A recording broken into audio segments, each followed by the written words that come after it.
Uh, Bro, this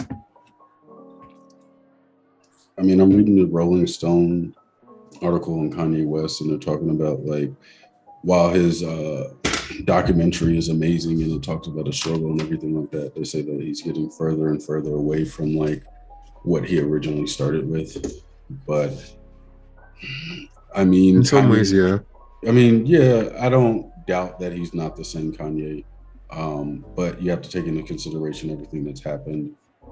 One, the first and foremost is like his mom dying and passing away. Like that was like a big hit to him because like just from um, the first episode of the documentary, I mean, you can see like how his mom influenced him, like how she like breathed life, breath, breath, like breathed life into this man, and it's just like, bro, like she like that quote that she said where she was like, when a giant looks in the mirror, they see nothing, and it's just like she was talking on his arrogance and like his like demeanor in general, and she said there's nothing wrong with it because to be honest, I mean, he Kanye West has pushed through everything that's ever come in front of him from what we've seen. I mean, at one point they were talking about like, oh, Kanye West is bankrupt. He's what $700,000 in debt or something like that, like a couple million. Maybe it was like let me look it up real quick. But they talked about like him being in so much in debt and he can't recover from it. And then I think after that, he dropped an album and like made all the money back and shit like that. He made a couple moves and it was just like they always try to count him out as being like, oh, he's done, he's done, he's done. In like some way he finds a way to push forward. Now I get what they're saying as far as like him becoming more distant from who he originally was, but you got to think he's in a different lifestyle now. Like he doesn't have the same problems he had back then. He was underrated for the longest, as you can see from just the brief stuff that you watched. But it was you have to take away like the whole essence of the whole situation because it's like dudes were sleeping on Kanye West. And what did Kanye do? He kept saying like, "Oh, I'm gonna be the best. I'm gonna be the greatest. I'm gonna do this. I'm gonna do this," and he did. He did it. Like at one point in time, Kanye West was revered as like the greatest rapper alive, or the greatest producer, or the greatest artist, whichever you want to say that he was. And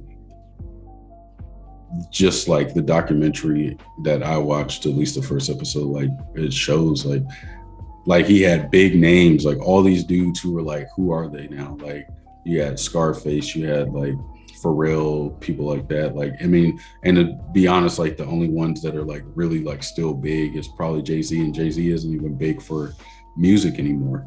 But like even going through that documentary where they were like, oh, Jay-Z, they're looking for the next Jay-Z, they're looking for the next Jay-Z, and Kanye West was sitting right underneath their nose. Like, so I don't know. I mean, it goes back to where we talked about where I sent you the message where I was like the music industry and these companies kind of took away what the artists were trying to put out there, and that's why hip hop and shit like that now is just kind of like low key trash. Like it's So, nah. Go ahead.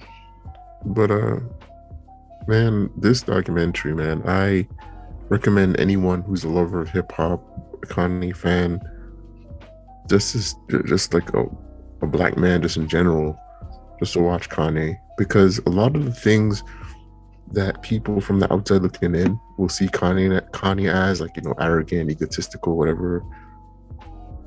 I don't think it's true. I think a lot of the things later in life that happened with him, maybe his marriage with the Kardashian, with Kim, Mm-hmm. might have warped some of his attributes. But man, this dude literally came out of the mud. And this whole talk that me and Will are doing right now in this episode is all about the influence of mothers, right?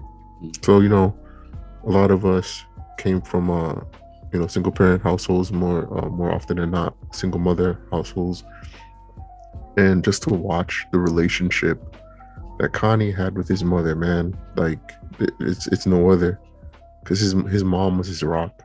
And to speak upon the point where he was talking about arrogance, like, yes, I think a lot of people who see Kanye on the surface think of it as arrogance, but low key, I don't think he's arrogant at all. Nah. I think I think what it is, especially when it comes on to black men, when you have the confidence in yourself, when you're in the environment that fosters positivity, that fosters you to reach your max potential, and you actually believe in yourself to do great things, it can come off as arrogance, but I don't think he's arrogant. This dude is mad humble. This dude went all the way from Chicago to New York, went into Rockefeller Records, is like, yo, I'm playing my mixtape. What do you think? And they keep on like, oh, like whatever, let's go away. It is what And it this is. dude did not give up, man. This dude didn't give up. I mean, he fell down, but he went back to Chicago, met up with his mom. His mom was encouraging him. He's like, Mom, like, am I arrogant? Like, what am I doing wrong? And he's like, no, you're not arrogant. Like, you're perfect. Like, you're doing what you're supposed to do. You're humble, but you know what you're put on this earth to do. And he's like, you know what? You're right. You're gonna get this. I'm gonna do this. And he goes back to New York and he gets it done. He gets the record. And the thing is like, it wasn't even just like him being talked there, because his boy was there too, and it was like, yo, we all went to his mom's house, and it's just like, yo, this, like, that made other people reflect on like their lives. Like, and his recorder, he was just like, yo, I gotta go home to my family. And then, like, exactly, if you get deeper into it, because I know you didn't watch all of it yet, but like, he goes back and he's just like, yeah, like, my parents really influenced everything that he was doing. He said, I remember when my dad brought a recorder and like a first like recorder, video recorder, like the big ass ones that we used to have. And he was just like, he didn't even realize that like his dad doing things like that was like something that influenced him to be like, because he recorded Kanye's whole documentary, and that was something that unconsciously he did. Like, he wasn't thinking like, oh, this is going to be the biggest thing ever. He was just kind of like, I believe in Kanye, I'm gonna follow after him, I'm gonna record his story, and we're just going to make this happen. And that was one of the things that was like dope, because like, I admire Kanye as for his mind, like how he is ambitious, how he follows his faith, like no matter what, if anybody tells him no, he's just like, I'm gonna make it happen. And I think that's the biggest thing, is like, a lot of people get in that mindset where it's like, oh, it's bad to be arrogant, it's bad to be a narcissist and things like that, and it's always like this negative light in that thing. But like we've discussed in our other talks, is like, some are not most, but a majority of CEOs have narcissistic tendencies. And that is something that you need to harness. I mean, even Jordan Peterson talks about like chaos and mayhem. He's like, you're supposed to harness these things. Like, your life is supposed to be chaotic, and you're supposed to figure out what you're supposed to do in the middle of the mayhem.